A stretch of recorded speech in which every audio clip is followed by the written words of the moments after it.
인사합시다. 할렐루야. 따라합시다. 하나님, 새해 첫 주에 큰 은혜를 주옵소서.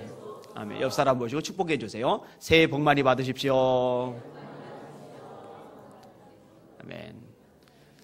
시간이라고 하는 게 객관적이지 않죠. 딱 정해진 시간, 어떨 때는 굉장히 빨리 지나가고 어떨 때는 굉장히 더디 갑니다. 절대로 객관적이지 않아요. 상당히 주관적입니다. 저는 잘 몰라요. 근데 갔다 온 사람들 얘기를 들어보면 국방부의 시계가 그렇게 더디 간다면서요. 국방부의 시계가 그렇게 더디 간답니다. 왜 더디 갈까? 사실은 벗어나고 싶은 거죠. 힘든 거죠. 예전보다 무척 편해졌다고는 하지만 그래도 매여 살아야 합니다. 자유분방한 청년들이 틀에 매여서 살라니까 얼마나 시간이 힘들겠어요. 그죠? 마음대로 잠도 못 자고 시키는 대로 해야 하는 일도 많고 힘들 수 있어요.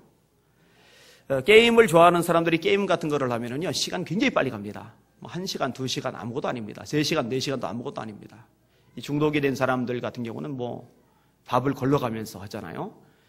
이번에 어떤 한 아이에 대한 기사도 나왔는데 이 아이가 완전히 방치됐잖아요. 영실조가 됐잖아요. 근데 아버지가 게임 페인이에요. 안 먹이는 거예요. 자기도 안 먹는 거예요. 운동을 좋아하는 사람들 운동하면 시간이 금방 갑니다. 예전에 탁구 칠 때 한두 시간 정말 금방 가더라고요. 제가 요즘 좀 아쉬운 게 우리 교회 탁구 붐이 식었어요. 저도 잘 안 치고 우리 전사님들도 좀 잘 안 치고 청년들도 좀 안 치고 예전에 많이 쳤어요. 우리 정윤준 목사님하고 얼마나 탁구를 잘 쳤는지 몰라요. 4개 탁구, 밥사하기 4개 탁구. 초반에는 제가 다 이겼는데 어느 시점 지나가고 나서 제가 지기 시작하면서 그 다음에 못 이기겠더라고요. 역시 체육학과 출신은 다르더라고요. 안 집사님 사명이 큽니다. 좀 활성화 좀 시켰으면 좋겠어요. 날이 풀리면 족구를 하고 싶어요. 서울신대 성봉체풀 옆에 잔디밭이 있는데 점심시간에 거기서 이제 족구를 많이 했었어요. 참 빨리 갑니다. 잠깐 한 것 같은데 강의 시간이 다 돼요. 그럼 이제 아쉬움을 남기고 이렇게 돌아가요. 지금 생각해보면 민폐를 좀 많이 끼친 거예요. 왜냐면은 그 안에서 뭔가 하는 사람들은 시끄러웠을 것 같아요. 더군다나 거기 원래 잔디밭인데 저희들 때문에 잔디밭이 다 죽었거든요. 아주 맨질맨질한 땅만 남더라고요. 여러분은 무엇을 할 때 시간이 빨리 갑니까? 뭐 할 때 시간 빨리 가세요? 또 여러분들은 뭘 할 때 시간이 더디 갑니까? 아마 직장 다니시는 분들은 직장 생활 시간이 참 더디 갈 거예요. 특별히 5시쯤 퇴근하는 분들은 4시 정도부터 시간이 안 갈 거예요. 4시 반부터, 4시 50분부터. 그 시간이 참 안 갈 거예요. 왜냐면 고대하는 만큼 이 더디 가는 거예요. 애기 볼 때는 두 가지가 다 가능할 것 같아요. 피곤하고 힘든 상황에서 애가 징징거리면 시간이 진짜 안 갈 것 같고, 데리러 온 사람이 왜 안 데리러 오나? 할머니들 애기 보는데 왜 엄마는 빨리 안 오나? 이런 생각이 들 것 같아요. 반대로 애기가 예쁘게 재롱 부리는 거 보고 있으면 시간이 금방 갈 것 같고요. 근데 이런 식으로 시간이 상당히 주관적인데 저는 우리 성도들이 기도할 때 기도하는 시간이 좀 빨리 갔으면 좋겠어요. 한참을 진짜 길게 기도한 것 같은데 시계 보면 7분 지나고 이렇게 하면 힘들잖아요. 그죠? 잠깐 기도한 것 같은데 벌써 1시간 반 지났다. 이런 얘기를 제가 들을 수 있으면 좋겠어요. 목사님 요즘에는요 기도가요 너무 좋아요. 잠깐 기도한 것 같은데 2시간 반이 지났어요. 좀 그런 얘기 좀 저한테 해주세요. 잠깐 기도한 것 같은데 2시간 반 지났어요. 알고 보니까 자닥해가지고 그런 거 말고 진짜 기도만 하다가 이런 거 가능합니다. 영적인 은혜 가운데 깊이 들어가면 가능하거든요. 예배 드리는 시간이 빨리 간다면 참 좋을 겁니다. 예배 기쁨을 알고 있다는 뜻이니까요. 몇몇 분이 그런 말씀 하셨어요. 저희 교회에서 예배를 드리면은 예배 시간이 잠깐인 것 같은데 벌써 1시간 반, 2시간이라고. 제가 그 얘기 듣고 되게 기뻤어요. 아마 반대되는 분도 없지 않아 있을 것 같아요. 한번 앉으면은 정말 엄청난 인내심을 필요로 한다고. 근데 그런 얘기는 저한테 참아와서 얘기를 못 하시겠죠. 아무튼 빨리 가는 여러분들 되셨으면 좋겠어요. 봉사도 마찬가지고요. 오늘 본문에요 정말 시간이 빨리 가는 사람 한 사람이 등장을 합니다. 거기서 제목을 땄고요. 우리 교회 올해 표이기도 합니다. 한번 따라합시다. 7년을 며칠같이. 이게 말이 안 돼요. 이거는요. 그죠? 한 달을 며칠같이도 말이 안 되는데 7년을 며칠같이. 근데 성경에 써있는 단어 그대로 쓴 거예요. 다시 따라합시다. 7년을 며칠같이. 자, 오늘 본문의 내용을 살펴보겠습니다. 배경을 먼저 좀 설명할 필요가 있어요. 아브라함의 아내는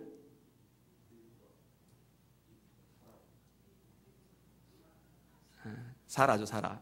너무 빨리 대답하니까 리브가 며느리가 갑자기 아내로 올라갔어요.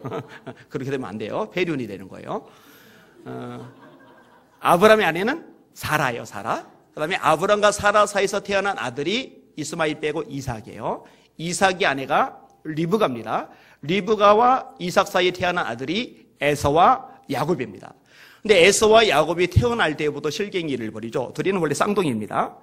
그 해산 기한이 찬적 때 태의 쌍둥이가 있었는데 먼저 나온 자는 붉은 전신이 털옷 같아서 이름을 에서라 하였고 후에 나온 아우는 손으로 에서의 발꿈치를 잡았으므로 그 이름을 야곱이라 하였으며. 그 애기들 태어난 갓난 애기들 손을 보신 적 있어요? 아마 제 손가락이 2개 합친 거 요거보다도 작을 거예요. 요거보다 진짜 조그매요. 야, 저기 사람 손이가 싶을 만큼 조그매요. 여러분 요거 조그만 손으로 나오는 형 발 뒤꿈치를 잡고 있는 장면을 한번 상상해 보세요. 그거 도대체 어떻게 잡았을까? 이게 굉장히 집착이 강한 인물이에요. 태어날 때부터. 자, 이제 컸어요. 큰 다음에 형 에서는 들사람입니다. 사냥을 좋아합니다. 남자다워요. 리더십이 있습니다. 열심히 산에 가서 사냥해서 고기를 잡아서 아버지를 대접하니까 아버지가 되게 이뻐해요. 근데 야곱은 암산입니다. 엄마 치마복 잡고 빙글빙글 돌아요. 리더십도 약해요. 그러니까 집안에만 머물러 있어요. 여러분 둘이 나이 차이가 많이 나는 게 아니죠. 쌍둥이니까 동갑입니다. 동갑 청년인데 하나는 들로 산으로 남자답게 뛰놀고 하나는 집안 구석에만 처박혀 있는 거예요. 근데 어느 날 형이 사냥 가다 와서 배고플 무렵에 팥죽을 뽀글뽀글 끓여놓고는 냄새를 풍기는 거예요. 이 형이 배고프니까 그거 좀 나 좀 줘 그랬더니 안 돼. 장자의 명분, 큰아들의 명분을 나한테 팔아. 그럼 줄게. 못했죠? 그냥 줘야지 형제끼리. 그죠? 효원이가 효빈이한테 그런 식으로 해봐요. 저한테 맞습니다. 그냥 줘야죠. 어디 그걸 거래를 합니까? 근데 에서가 참 미련합니다. 아무리 배가 고파도 장자의 명분은 하나님과의 언약이 담겨져 있거든요. 안 돼. 장자의 명분은 넘겨줄 수 없어. 내가 대신 다른 거 줄게. 그러니까 팥죽 좀 나한테 넘겨줘. 이러면 될 텐데 그래? 내가 좀 배고파 죽게 생겼는데 그까지 장자의 명분이 뭐야? 너 줄게. 너 장자의 명분 너 가져. 하고 줘버렸어요. 성경이 이렇게 기록을 합니다. 야곱이 떡과 팥죽을 에서에게 주매 에서가 먹으며 마시고 일어나 갔으니 에서가 장자의 명분을 가볍게 여김이었더라. 그 다음에 또 여러분이 잘 아는 사건이 등장을 합니다. 아버지 이삭이 나이가 이제 많아요. 눈이 굉장히 어두워졌어요. 기력도 쇠했어요. 곧 있으면 죽을 거라고 예상을 했나 봐요. 근데 그 후로 꽤 오래 삽니다. 근데 본인이 그렇게 예상을 했던 모양이에요. 그러면은 아들들 2명을 불러다 놓고 내가 이제 얼마 못 살 것 같으니 너희를 위해서 축복 기도를 해주마. 이 축복 기도는 굉장히 중요하잖아요. 이번에도 송호영 신 예배 때 오셔서 축복 기도 받으셨잖아요. 정말 잘하신 거예요. 작년보다 많이 오셨더라고요. 감사하게 생각을 했어요. 근데 이 둘을 다 축복을 해줘야 되는데 아버지 이삭이 좀 희한하게 행동을 합니다. 이삭이 나이가 많아 눈이 어두워 잘 보지 못하더니 맏아들 에서를 불러 이르되 내 아들아 하매 그가 이르되 내가 여기 있나이다니 이삭이 이르되 내가 이제 늙어 어느 날 죽을는지 알지 못하니 그런즉 네 귀고 그 화살통과 활을 가지고 들어가서 나를 위하여 사냥하여 내가 즐기는 별미를 만들어 내게로 가져와서 먹게 하여 내가 죽기 전에 내 마음껏 네게 축복하게 하라. 물론 형은 사냥을 해서 잡아와서 아버지가 좋아하는 고기를 해줄 수 있지만 동생 같은 경우는 집에 있는 양떼 중에서 한 마리 잡아다가 하는 건 할 수 있거든요. 너는 사냥을 못하니까 집에 있는 좋은 양 잡아서 요리를 만들어 나한테 가져와. 네 형 거는 내가 점심에 먹고 네 거는 내가 저녁에 먹을게. 이러면 되잖아요. 근데 야곱은 완전히 제껴놓은 거예요. 에서만 살짝 불러다가 그렇게 얘기를 한 거예요. 에서가 나가요. 리브가가 마음이 안 좋은 거예요.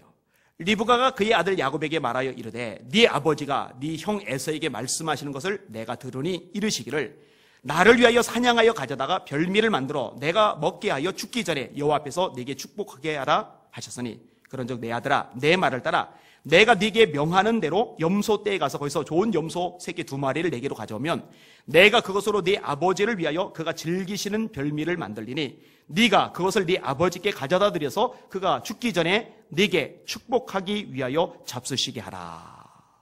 이 모성애가 아주 강력하게 발동을 했어요. 엄마는요, 잘난 자식보다 못난 자식, 그죠? 걱정, 근심 안 해도 되는 자식보다 신경 쓰이는 자식에게 마음이 더 많이 가잖아요. 야곱이요, 겁을 먹어요. 어머니, 축복은커녕요, 제가 저주받아요, 저주.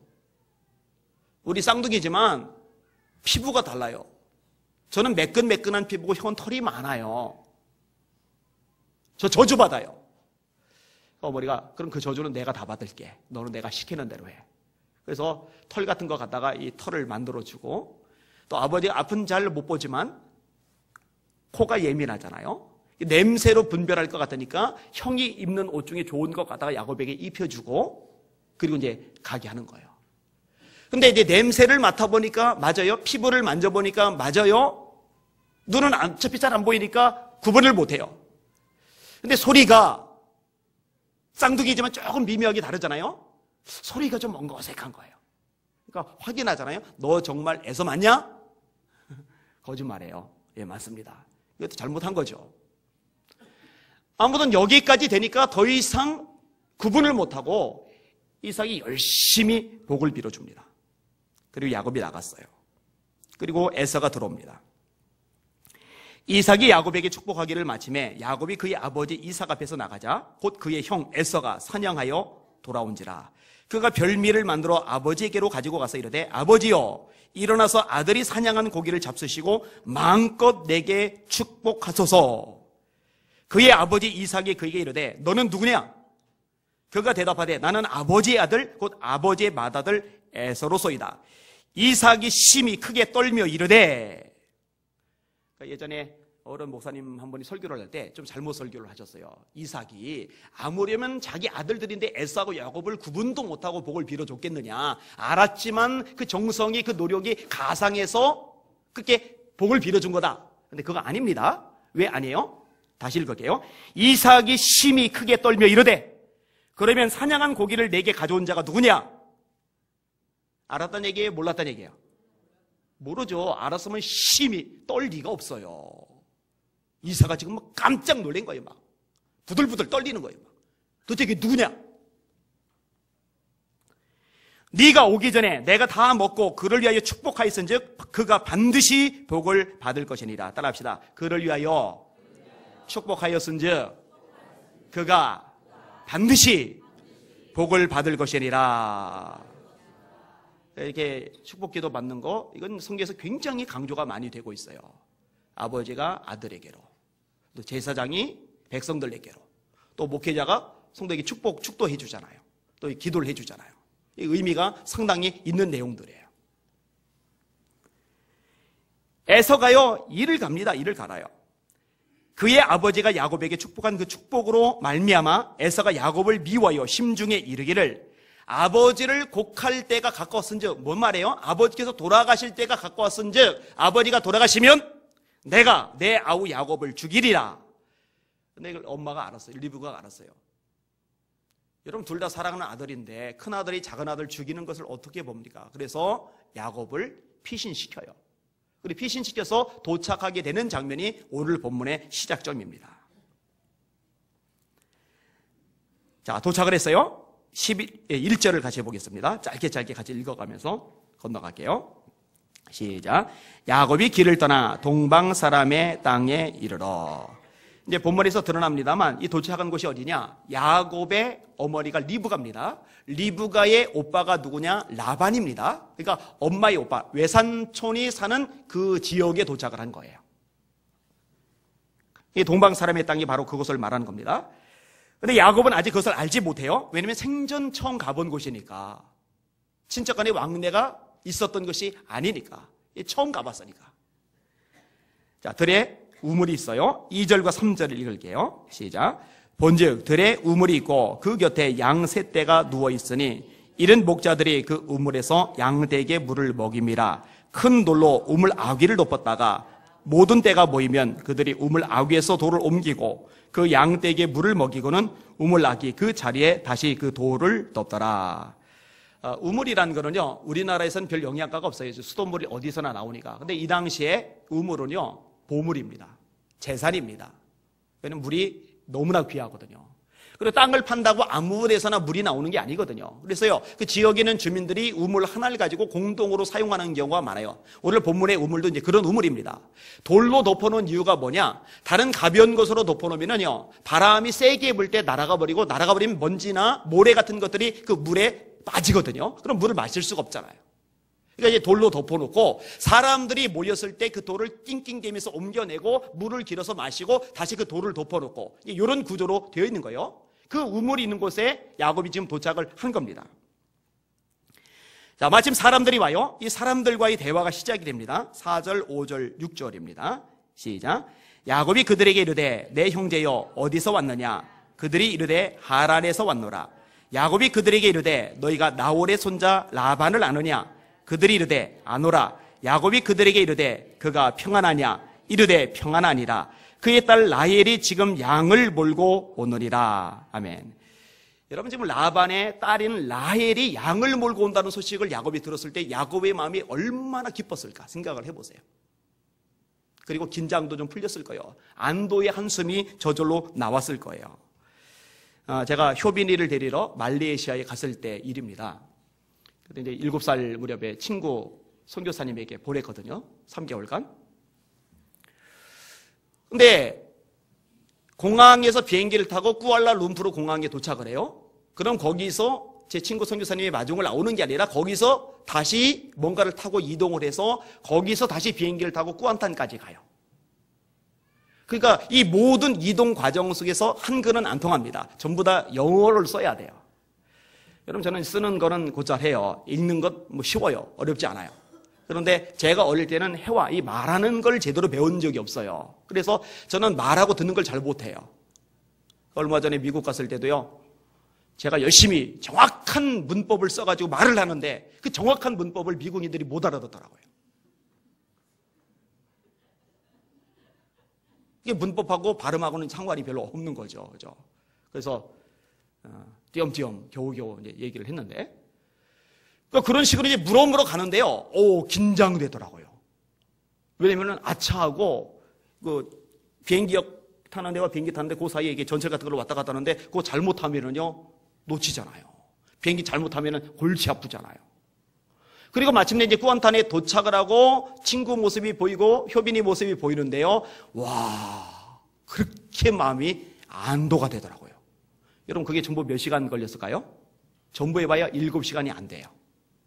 야곱은요, 이건 몇 날 며칠 광야를 지나서 가는 겁니다. 들판에서 잤잖아요. 광야에서.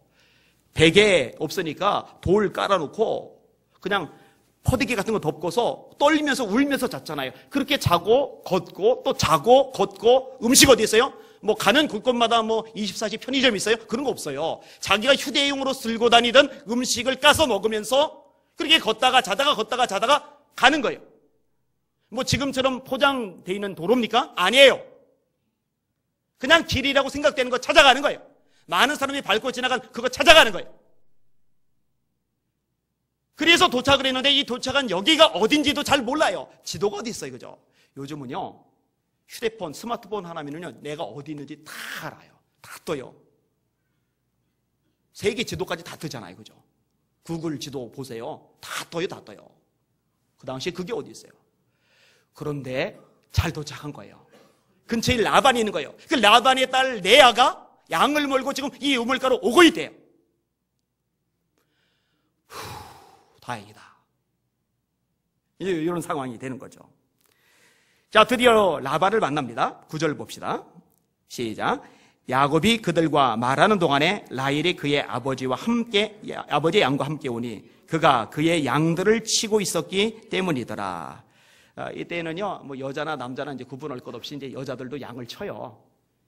구약 더 앞부분으로 거슬러 가 보면은요, 모세가 애굽인 하나를 치고서 바로를 피해서 미디안 광야로 도망갔는데 거기 보면 십보라라는 여자가 양을 쳐요. 나중에 그 십보라가 모세의 아내가 되죠. 이 여자들도 양을 칩니다. 그리고 뭐 베두인족 같은 데는요, 남자는 집에서 내내 놀고요, 여자가 일해서 남자를 먹여 살립니다.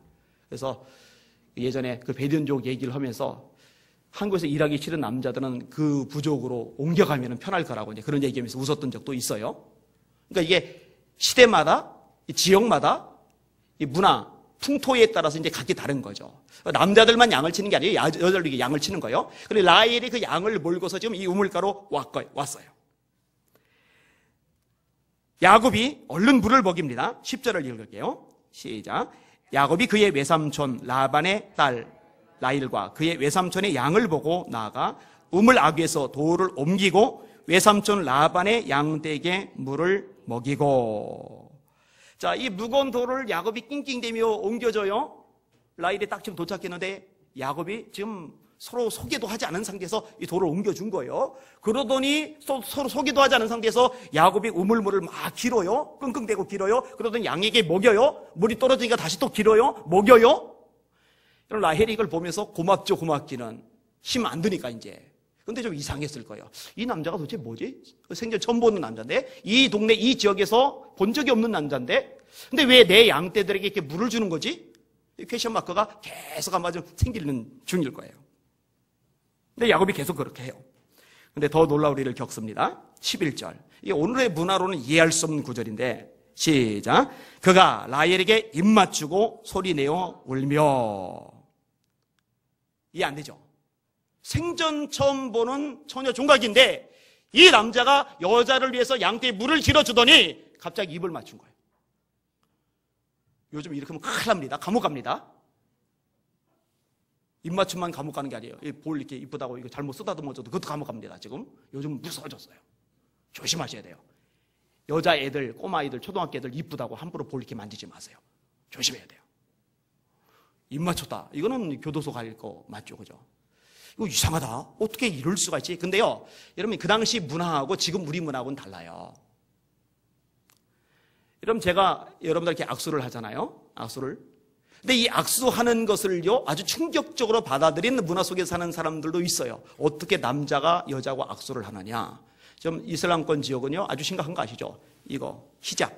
이거 벗고 다니면 골치 아픕니다.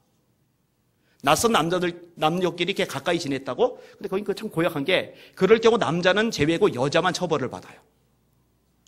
여러분, 이슬람권에서 안 태어난 거 정말 감사하게 생각하셔야 돼요. 언제 한번 기회 되면 그거 다 얘기를 해드릴게요. 진짜 여자가 사람 대접을 못 받아요.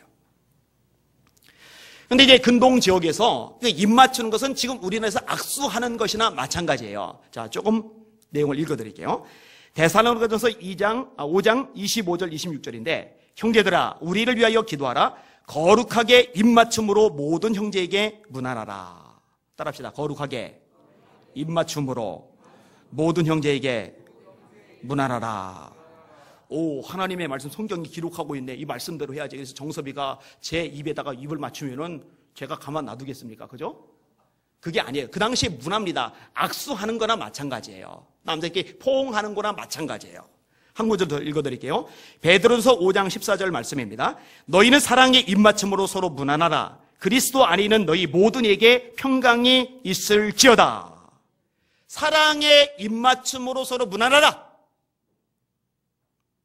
그 당시의 문화예요. 지금은 안 돼요. 이전수아님이 전대 사랑의 입맞춤을 한다고 해보세요. 생각만 해도 막 이게 불편하잖아요, 이게. 그죠? 이 문화가 다른 거예요, 문화가. 근데 이전사님이 저에게 악수를 청한다고 해보세요. 이거는 괜찮단 말이에요. 그러니까 오늘 본문의 내용을 볼 때, 야, 이거 처음 보는데 이렇게 입을 맞춰? 그렇게 생각할까봐 지금 설명을 좀 드린 거예요. 근데 아무튼, 그렇다 치더라도 문제가 있어요. 자, 서로 아는 사이에서 악수를 한다고 쳐요. 그럼 되는데, 생판 모르는데 막 물 길어주고, 생판 모르는데 악수를 하고, 그리고 악수를 한 다음에 막 울고불고 난리가 난 거예요. 야곱 혼자. 지금 설명하기 전입니다. 먼저 울음이 터져버렸어요. 라헬 입장에서 굉장히 인상적인 첫 만남에 도대체 이 남자가 뭔데 이렇게 제정신이 아닐까, 이런 생각이 들 만큼. 드디어 이제 설명이 이어집니다. 그리고 설명을 들은 라헬이 자기 아버지를 모시고 옵니다. 자, 12절에서 14절까지 같이 읽겠습니다. 시작. 그에게 자기가 그의 아버지의 생질이요 리브가의 아들됨을 말하였더니 라헬이 달려가서 그 아버지에게 알림해 라반이 그의 생질 야곱의 소식을 듣고 달려와서 그를 영접하여 안고 입맞추며 자기 입으로 인도하여 드리고, 야곱이 자기의 모든 일을 라반에게 말하며 라반이 이르되 너는 참으로 내 혈육이로다 하였더라. 야곱이 한 달을 그와 함께 거주하더니. 얘들 라반이 야곱에게 입맞추고라는 게 나오잖아요. 이런 배경 속에서 이해를 하셔야 됩니다. 안 그러면은 좀 헷갈릴 여지가 있어요. 자, 근데 라반의 반응을 조금 다룰 필요가 있는데요. 라반이 굉장히 서둘러서 달려 나왔어요. 근데 굉장히 서둘러서 달려 나온 이유가 있습니다.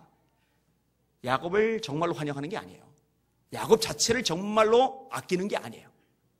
이 라반의 관심은요, 머리끝부터 발끝까지 돈입니다. 돈. 이 돈에 목을 맨 인물이 라반입니다. 이 뒤에서 이제 그런 모습이 드러나는데 그 전 모습을 조금 다룰 필요가 있어요. 자, 아브라함이 늙었어요. 아들 이삭을 위해서 배우잣감을 골라야 돼요. 그래서 자기의 종 하나, 믿을 만한 종 하나를 보내요. 너는 이 가나안 땅 여자 중에서 고르지 말고 내 고향에 가서 거기서 아가씨 하나를 골라와라 해서 보냈는데, 이 종이 아브라함의 종답게 신실합니다. 영성이 있어요. 기도를 합니다. 하나님 앞에 간구하는 장면이 이렇게 기록이 되어 있어요. 우리 주인 아브라함의 하나님 여호와여, 원하건대 오늘 나에게 순조롭게 만나게 하사 내 주인 아브라함에게 은혜를 베푸시옵소서. 성중 사람의 딸들이 물 기르러 나오게 사오니 내가 우물 곁에 서 있다가 한 소녀에게 이르기를 청하건대 너는 물동이를 기울여 나로 마시게 하라 하리니 그의 대답이 마시라. 내가 당신의 낙타에게도 마시게 하리라면 그는 주께서 주의 종 이삭을 위하여 정하신 자라. 이로 말미암아 주께서 내 주인에게 은혜 베푸심을 내가 알겠나이다. 굉장히 지혜로운 기도입니다. 생전 모르는 사람이 물 좀 달라. 그럼 친절하지 않은 여자 같으면 물 안 줍니다. 친절한 여자 같으면 물을 주죠. 그런데 이 아브라함의 종이 드리는 기도 가운데 보면은 이 여자의 수준이 친절함을 넘어선 수준을 가지고 있어요. 목이 마라서 물 좀 주세요 해서 물을 줬어요. 그런데 사람은 목마르냐? 나귀들도 목마르거든요. 우리 나귀들도 물 좀 주세요 라고 부탁하지 않더라도 나귀 목마른 것을 헤아리고서, 미리 헤아리고서 알아서 물을 길어서 낙타들에게 줄 수 있는 여자라면은 내 주인님의 아내감으로서 손색이 없겠다라고 아브라함의 종이 판단을 하는 거예요. 그러니까 친절할 뿐만 아니라 굉장히 배려심 있고 사려가 깊은 여성인 거죠. 우리 여자 청년들 그렇게 되셔야 돼요. 그렇게 딱 원하는 거 딱 시키는 거 그것만 해주는 게 아니라 그 이상까지 헤아릴 수 있는, 그 다른 존재들까지 이렇게 다른 대상들까지 이렇게 헤아릴 수 있는 참 좋은 마음이죠. 그런데 그 기도를 마쳤는데 리브가가 온 거예요. 물 좀 주세요 했더니 물을 기꺼이 줄 뿐만 아니라 낙타들을 위해서도 알아서 물을 다 주는 거예요. 근데 누구냐 했더니 바로 리브가였던 거고, 그러니까 아버지가 부두엘이었던 거고 오빠가 라반이었던 겁니다. 이 아브라함의 종이 너무 기뻐가지고요, 예물을 줍니다. 이렇게 성경이 기록이 되어 있어요. 낙타가 마시기를 다음에 그가 반세겔 무게의 금 코골이 한 개와 13개겔 무게의 금 손목걸이 한 쌍을 그에게 주며, 상당한 가치죠. 13개겔의 손목걸이, 반세겔의 코골이. 코골이는 반세겔이고 손목걸이는 13개겔이니까 이 코골이에 비해서 20배가 더 나가는 금이죠. 자, 이걸 가지고서 이제 간 거예요. 집에 갔는데 부두엘은 안 튀어나오는데 이 리브가의 오빠 라반이 정신없이 튀어나옵니다. 근데 이렇게 기록이 되어 있어요. 잘 들어보세요. 소녀가 달려가서 이 일을 어머니 집에 알렸더니 리브가에게 오라비가 있어 그의 이름은 라반이라. 그가 우물로 달려가 그 사람에게 이르러, 이렇게 돼 있어요. 왜냐면은 그의 누이의 코골이와 그 손의 손목걸이를 보고 라고 돼 있어요. 그 누이의 코골이와 그 손의 손목걸이를 보고 뭘 봤어요? 돈이다, 돈. 냄새를 잘 맡아요. 그리고 이제 정식으로 결혼이 승낙이 떨어졌을 때도요, 상당한 예물을 줍니다. 아브라함의 종이 그들의 말을 듣고 땅에 엎드려 여호와께 절하고 은금, 폐물과 의복을 꺼내어 리브가에게 주고 그의 오라버니와 어머니에게도 보물을 주니라. 아버지가 챙긴 게 아니라 장남이 챙긴 거예요. 그 어머니하고. 그리고 나서 이제 지금 야곱의 소식을 들은 거죠. 야곱이 누구의 아들이에요? 그 리브가의 아들이에요. 리브가의 남편이 누구예요? 이삭이에요. 이삭에게 어마어마한 재산이 있다는 얘기를 이전에 아브라함의 종을 통해서 자기가 젊었을 때 분명히 들었거든요. 그 재산이 전부 누구 차지가 될 가능성이 있느냐? 자기한테 찾아온 야곱의 차지가 될 가능성이 많다고 판단한 거예요. 그러니 달려나온 거죠. 난리가 난 거죠. 근데 나중에 보면 안색 바꾸죠? 싹 바꿉니다. 왜냐? 아니거든요, 그게. 형편없는 인간인가요? 자, 본문을 좀 더 다뤄야죠. 자, 아무튼 한 달쯤 지났어요. 이제 라반이 야곱에게 제안을 합니다. 15절 같이 읽겠습니다. 시작. 라반이 야곱에게 이르되 네가 비록 내 생질이나 어찌 그저 내 일을 하겠느냐. 네 품삯을 어떻게 할지 내게 말하라. 근데 보통 이렇게 말하면은 그러면은요, 제가 양을 쪄서 양이 늘어나면 늘어난 것의 10분의 1을 주세요. 10분의 2를 주세요. 이러든지 아니면은 1년에 양 30마리를 주세요. 양 70마리를 주세요. 아니면 염소 20마리를 주세요. 이러든지 이래야 되는데 야곱이 엉뚱한 대답을 합니다. 자, 엉뚱한 대답이 뭐예요? 16절에서 18절까지 같이 읽겠습니다. 시작. 라반에게 두 딸이 있으니 언니의 이름은 레아요 아우의 이름은 라일이라. 레아는 시력이 약하고 라일은 곱고 아리따우니 야곱이 라일을 더 사랑으로 대답하되 내가 외삼촌의 작은 딸 라헬을 위하여 외삼촌에게 7년을 섬기리이다. 제가 이 본문을 읽다가 이해가 좀 안 가요. 수없이 읽었던 본문인데도 이해가 안 가요. 야, 야곱이 참 지혜가 없다. 장가 가려고 그것도 라헬 달라고 하는데 무슨 7년이나 무보수로 일한다고 하느냐. 그냥 한 3년만 일한다고 해도 줄 것 같은데, 아니면 3년 반 딱 잘라가지고 7년이면 어마어마한 세월입니다. 남자들 군 2년 갔다 오는 것도 그거 막 한숨 쉬고 힘들어하는 사람들 많아요. 그 2년이면 어마어마한 걸 이룰 수 있다고. 그러니까 군 가산 좀 줘야 된다고, 또 안 된다고 막 이것 때문에 얼마나 국론이 분열되고 막 논란이 벌어지고 막 그랬었는지 몰라요. 2년 때문에. 그 7년이면은요, 이건 어마어마한 세월이에요. 7년간 일을 하겠다는 거예요. 근데 이제 표현이 재미나는 게 나와요. 레아는 시력이 약하고 라헬은 곱고 아리따우니. 이 자매 간에도 인물이 다르잖아요. 그죠? 달라요. 여기는 여러분들도 자매에 있는 분들 있잖아요. 그죠? 어릴 때부터 처녀 때 또 결혼하고 나서 그 이후까지도 인물이 다 다릅니다. 어떤 사람은 좀 반듯하고 어떤 사람은 조금 못하고, 이게 다 달라요. 근데 라헬은 한마디로 예쁘고 레아는 평범하고, 라헬한테 마음이 간 거예요. 그리고 우물가에서 만났던 그 만남도 굉장히 큰 인상을 미치지 않았을까, 이런 생각도 들어요. 그 페스턴 국제학교의 다니엘 팻디시스 교장 선생님의 책이 조만간 규장에서 나와요. 유기성 목사님, 박원종 목사님, 홍정일 목사님, 이런 분들이 이제 추천사를 쓰는데, 꼽사리 껴서 저도 이제 추천사를 쓰기로 했어요. 일단 원고를 미리 줘서 다 읽었는데 거기에 이제 결혼에 대한 대목이 나오더라고요. 그거 조금 인용을 할게요. 아버지하고 할머니가 돌아가신 다음에 미국인과 재혼했던 어머니에게로 갑니다.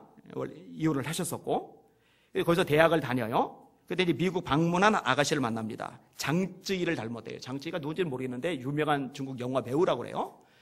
근데 제가 이 선생님의 그 부인을 직접 본 적이 있는데 앞만 봐도 장쯔이 수준은 아닌 것 같은데 어쨌든 책에는 장쯔이 닮았다고 그렇게 돼 있어요. 이 영상을 그 교장 선생님이 부디 안 보기를 바랍니다.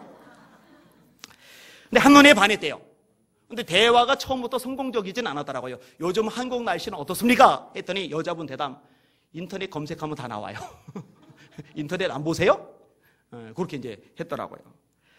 아무튼 첫 대화는 좀 어긋났지만 결국 가까워집니다. 그 아가씨가 한국에 가야 된다는 것을 알게 됩니다. 정시로 데이트 신청도 합니다. 이제 내일이면 한국에 가는데 그런 감정은 처음이었대요. 슬프고 마음이 헝하고 외롭고 눈물이 나고. 안 되겠다. 그래서 이제 한국을 들어가려고. 근데 돈이 없어요. 학교 도서관에서 일했는데 돈이 부족해요. 그래서 맥도날드로 갑니다. 새벽 타임 일을 하나 더 구한 겁니다. 그리고 돈을 아껴요. 주말에도 일을 또 구해요. 그래서 올리브 가든이라는 레스토랑에서 일을 해요. 이거 내용이 써 있어요. 일하고 또 일하고, 모으고 또 모으고, 아끼고 또 아끼고.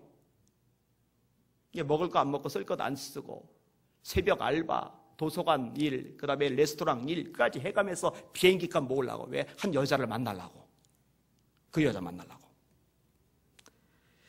근데 막상 한국에 가려 하니까 비행기 표는 있는데 머물 수 있는 돈이 없는 거예요. 그래서 대학 게시판에다가 이렇게 글을 올렸더라고요. 방을 하나만 내주면 내가 있는 동안에 한 주에 2번씩 영어를 가르쳐 주겠다. 그러니까는 대학생 하나가 그럼 우리 방에 와 있어라. 그래서 그 방에 있으면서 영어를 가르쳐 주고 거기서 방값 줄이잖아요. 거기서 이제 만나면서 결국 그렇게 해서 결혼까지 했더라고요. 참 대단해요. 이 다니엘 교장 선생님이나 이 야곱이나 한눈에 반한 거예요. 마음에 드는 거예요. 모두 대가를 다 지불하는 거예요. 근데 여러분, 이 야곱이 더 대단합니다. 왜냐? 이분은 결혼 위해서 몇 개월 정도를 아끼고 모으고 알바할 거 다 했지만 야곱은 7년간을 냈었거든요. 7년간.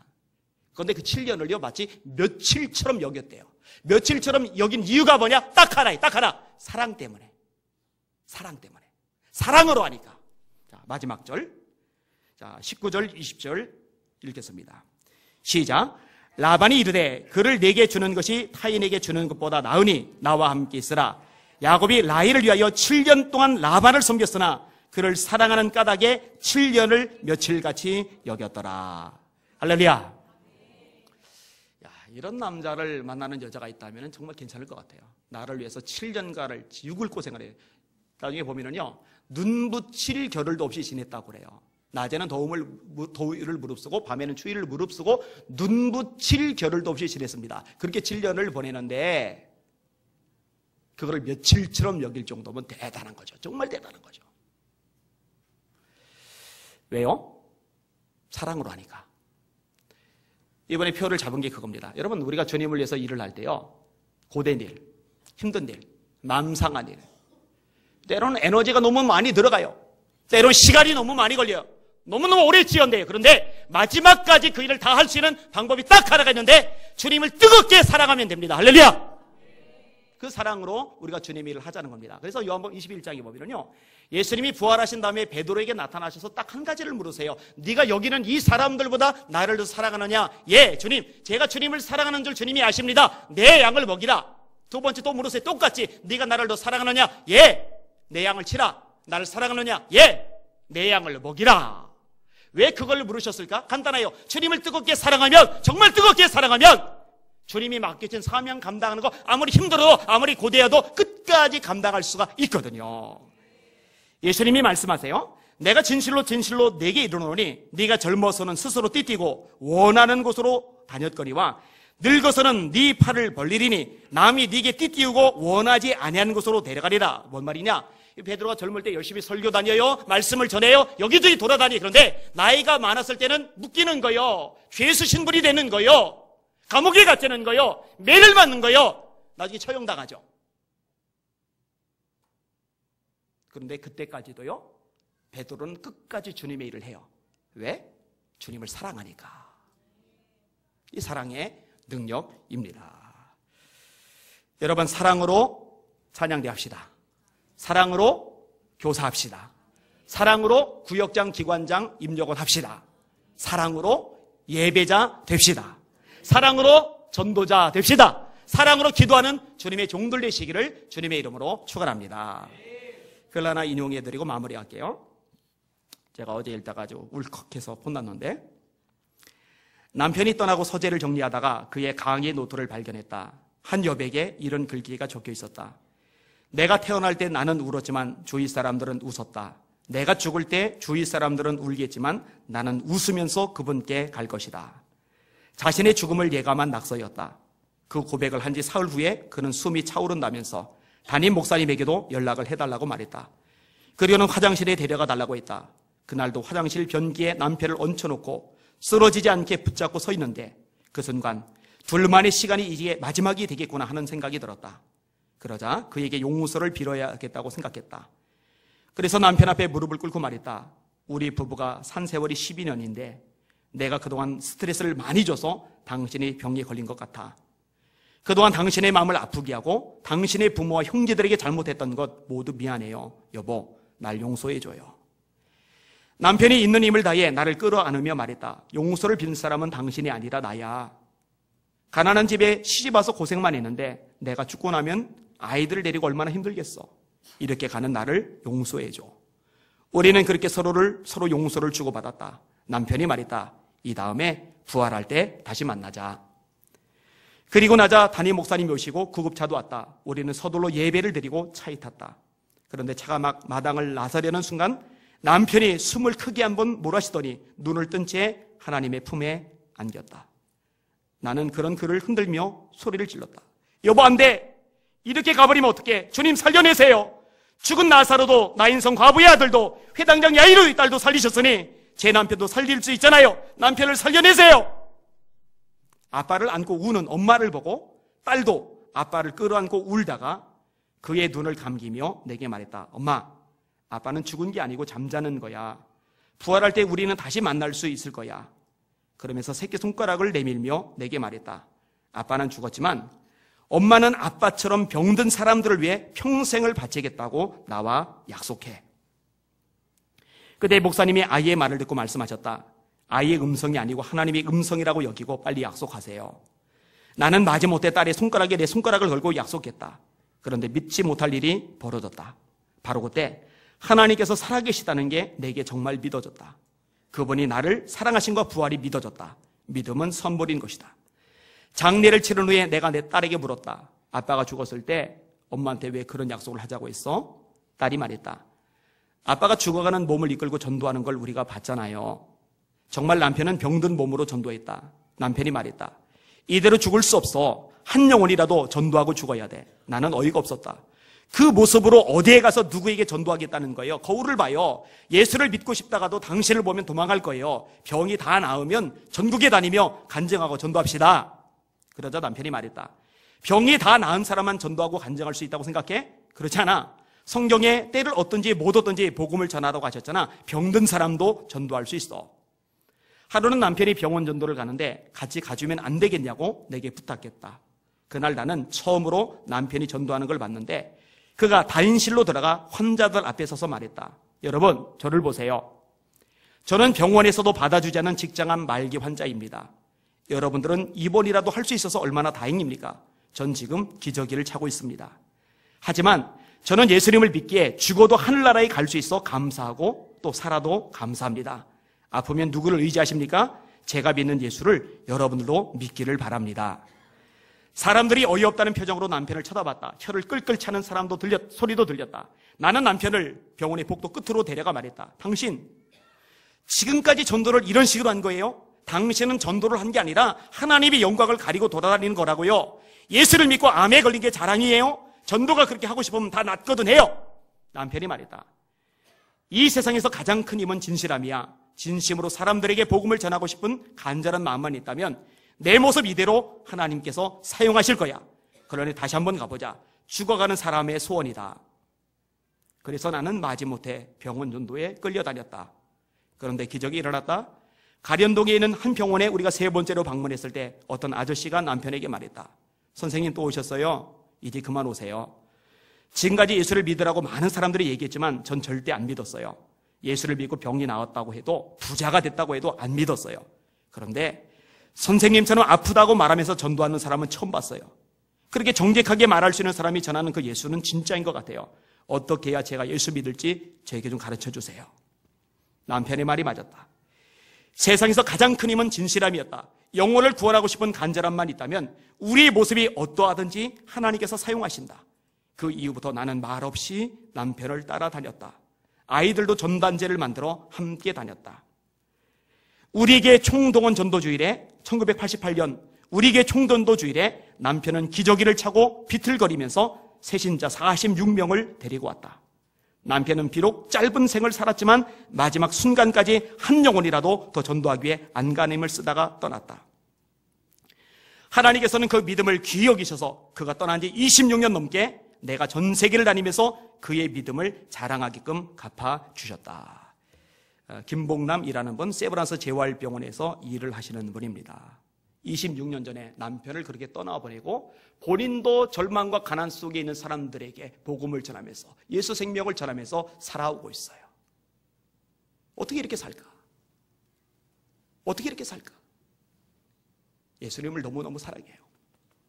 나를 사랑하사 나를 위하여 십자가에서 물과 피를 쏟으신 예수 그리스도, 빨가벗겨진 죄 망신을 당하신 예수 그리스도, 마지막 한 목숨까지 한숨까지 우리를 위해 기꺼이 쏟아주신 예수님을 너무너무 사랑하기에 그 사랑이 아파도 세월이 오래돼도 변함없이 주님을 위해 살도록 힘을 주었던 겁니다. 사랑하는 성도 여러분, 저와 여러분의 기도 제목 이거였으면 좋겠어요. 어제보다 오늘, 오늘보다 내일 제가 예수님을 더 사랑하게 해주세요. 예수님의 이름을 부를 때 감격 없이 메마른 소리로 부르지 않게 해주세요. 주님의 십자가를 바라볼 때 내 눈이 글썽일 수 있도록 주님을 향한 사랑을 제 심령에 불어넣어 주시옵소서. 우리 뜨겁게 예수님을 사랑하는 2016년 되시기를 예수님의 이름으로 축원합니다. 축원합니다. 축원합니다. 아멘. 기도하겠습니다.